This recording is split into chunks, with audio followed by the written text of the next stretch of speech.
नमः पार्वती पतये। हर हर महादेव। श्री वाल्मीकि जी और श्री गोस्वामी तुलसीदास जी के चरणों में प्रणाम करते हुए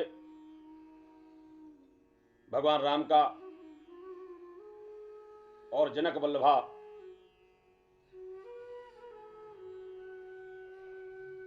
श्री सीता जी के चरणों का ध्यान करते हुए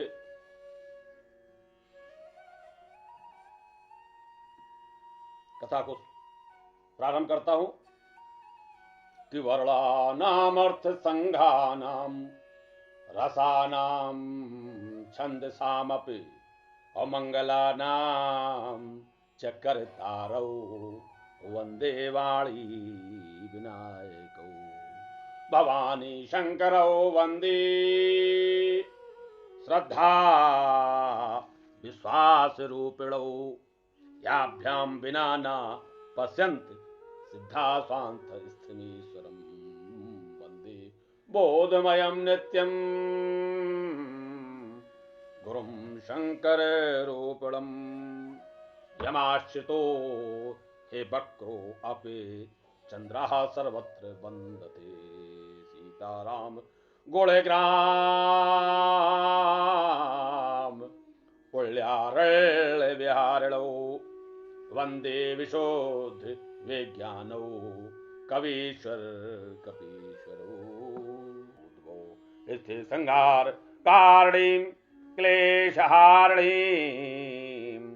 सर्वश्रेयस्करी सीतां नतोऽहं राम वल्लभां यन्माया वसवर्त विश्वमखिलं ब्रह्मादिदेवासुरा यत् सत्पादमखैव भात सकलं रज्जो यथा हे ब्रह्मा यत्पादप्लोमे किमेव हे भवाम्भोदेर्तीर्खाम्बताम्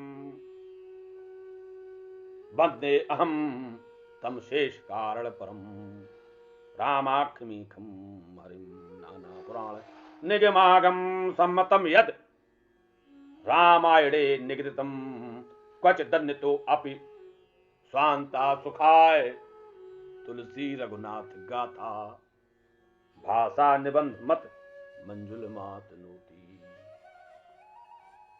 जो सुमिरत सिद्ध हो गणनायक कर बर बदन करो अनुग्रह सोय बुद्धिरास शुभ गुण सदन। भगवान श्री सीताराम जी का मंगलाचरण है यह, जिसमें भगवान गणेश जी की, माता सरस्वती जी की, भगवान शंकर की, मां पार्वती जी की वंदना है और यह बालकांड का मंगलाचरण है। आगे गोस्वामी जी कहते हैं कि जो सुमिरत सिद्ध होय गणनायक कर बर बदन करो अनुग्रह सोय बुद्धिरास शुभ गुण सदन। स्मरण करने से सर्व कार्य सिद्ध होते हैं। जो गणों के स्वामी सुंदर हाथी जी के मुख वाले हैं, वही बुद्ध की रास गुणों के धाम श्री गणेश जी मुझ पर कृपा करें। मूक होए बाचाल पंगु चढ़े गिरवर गहन जासु कृपा सुदयाल द्रवौ सकल कलमल दहन। जिनकी कृपा से गूंगा भी वाचाल हो जाता है, बोलने वाला हो जाता है, लंगड़ा बड़े से बड़े पर्वतों पर चढ़ जाता है, ऐसे कलयुग के पापों को जला देने वाले दयाल भगवान श्री हरि मुझ पर द्रवित होकर दया करें। और गोस्वामी जी कहते हैं नील सरोरो श्याम तरुण अरुण वारज नयम करौ सुमम और धाम सदा क्षीर सागर शयन। वे भगवान जो नील कमल के समान श्याम वर्ण हैं, पूर्ण खिले हुए लाल कमल के समान जिनके नेत्र हैं, जिनको कमल नयन कहा जाता है, जो सदा क्षीर सागर में निवास करते हैं, शेष सैया पर विराजमान रहते हैं, वे भगवान नारायण नारायण नारायण नारायण। नार माने होता जल, जल के जो स्वामी, जल में शयन करने वाले ऐसा श्री हरि श्री नारायण हम पर प्रसन्न हो। कुंद इंदु समिदे उमा रमन करुणा अयन जाहे दीन पर नेह करौ कृपा मर्दन मयन। कुंद, जिनका कुंद के पुष्प और चंद्रमा के समान गौर शरीर है। कर्पूर गौरम करुणावतारम संसार सारम भुजुगेन्द्रहारम सदा वसंतम हृदयार बिंदे भवम भवानी शैतम नमामि।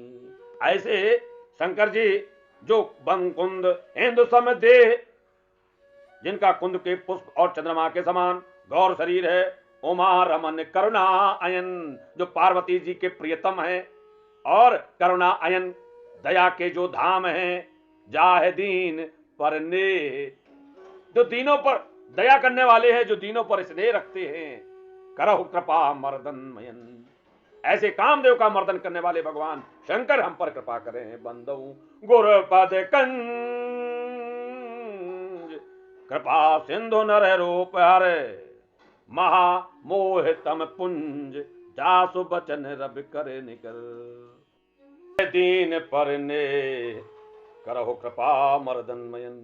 भगवान शंकर के चरणों की वंदना और फिर गुरुदेव के चरणों की वंदना, और जो ये अभी हमने दोहा पढ़ा गोस्वामी तुलसीदास जी द्वारा लिखित कि बंदौ गुरुपद कंज कृपा सिंधु नर रूप हर महामोहितम पुंज जासु बचन रवि कर निकर। इस दोहे में विशेषता, गुरुदेव की चरणों की वंदना करते हुए गोस्वामी तुलसीदास जी कहते हैं कि मैं उन गुरुदेव के चरणों की वंदना करता हूं, उन गुरु महाराज के चरण कमल की वंदना करता हूं जो कृपा के समुद्र हैं और नर रूप में श्री हरि ही हैं। कृपा सिंधु नर रूप हर, गुरुदेव क्या होते हैं? जो गुरुदेव हैं वह दिखते तो हमको मनुष्य रूप में हैं, पर हमको वह तारने के लिए हैं, और तारता कौन है? भगवान श्री हरि, भगवान विष्णु।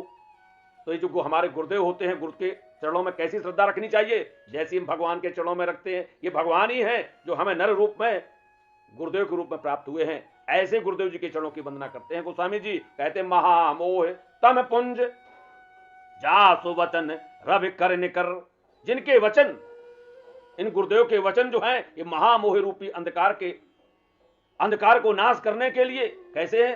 सूर्य की किरणों के समूह है। रवि कर निकर, सूर्य की किरणों के समूह है। और यहां पर इसमें और एक दृष्टांत है जो सूक्ष्म है, जो गूढ़ है। वह कैसा? इन गुरुदेव के जो वचन हैं, इस महामोह रूपी अंधकार को नाश करने के लिए सूर्य की किरण है। और गोस्वामी जी ने यहां पर गुरुदेव की किस गुरुदेव की वंदना की है? इन्होंने अपने गुरुदेव की वंदना की, क्योंकि उनके गुरुदेव का नाम जो था वह नरहर दास था। गोस्वामी जी के गुरुदेव का नाम था नरहरि दास। और यहां पर नरहरि, और नरहर किसे कहते हैं? नरसिंह भगवान को भी नरहर कहते हैं। हर माने सिंह, नर माने मनुष्य, जो आधा मनुष्य है, जो आधा सिंह है, अर्थात नरसिंह है। और इनके गुरु का नाम भी नरसिंह ही था। वहीं पर गोस्वामी तुलसीदास जी ने शिक्षा प्राप्त की। लगभग 7 साल से गए थे और 12 से 14 वर्ष तक वहां रहे। ऐसे गोस्वामी जी ने अपने गुरुदेव की चरणों की वंदना की है। कहा, कथा सुनी जो सूकर खेत, मैं निज गुरु सन सुनी। मैं अपने गुरु से ये कथा सुनी। तो नरहर दास के शिष्य थे, इसीलिए यहां पर इन्होंने कहा, बंदऊ गुरु पद कंज कृपा सिंधु नर रूप हर महामोह तम पुंज जासो बचन रवि कर निकर। और मैं श्रद्धालुओं से कहूंगा, गोस्वामी तुलसीदास जी ने जो राम कथा लिखी, अपने बच्चों को रामचरितमानस पढ़ाएं। क्यों? पहली चौपाई ही कम से कम याद दिलाएं। रामचरितमानस की प्रथम चौपाई क्या है कि बंदऊ गुरुपद पदुम परागा सुरच सुबास सरस अनुरागा। बंदऊ गुरुपद पदुम परागा सुरच सुबास सरस अनुरागा। और बंदऊ गुरुपद पदुम परागा सुरच सुबास सरस अनुरागा। तो गुरुदेव के चरणों की वंदना, प्रथम गुरु, गुरु ब्रह्मा गुरु विष्णु गुरु देवो महेश्वरा गुरु साक्षात परब्रह्म तस्मै श्री गुरुवे नमः। ऐसे गुरुदेव की चरणों की वंदना की है गोस्वामी तुलसीदास जी ने कि गुरु से बड़ा कोई नहीं, गुरु ही मार्ग दिखाता है। इसलिए गुरु के वचन ही सूर्य के समान है। ये गुरुदेव की महिमा है। ऐसे गुरुदेव को हम प्रणाम करते हैं। और आगे की कथा अब अगले पार्ट में आपको बताएंगे। इस वीडियो को यहीं समाप्त करते हैं। गुरुदेव की महिमा बहुत है, वह अगले पार्ट में मिलेगी। जय सीताराम।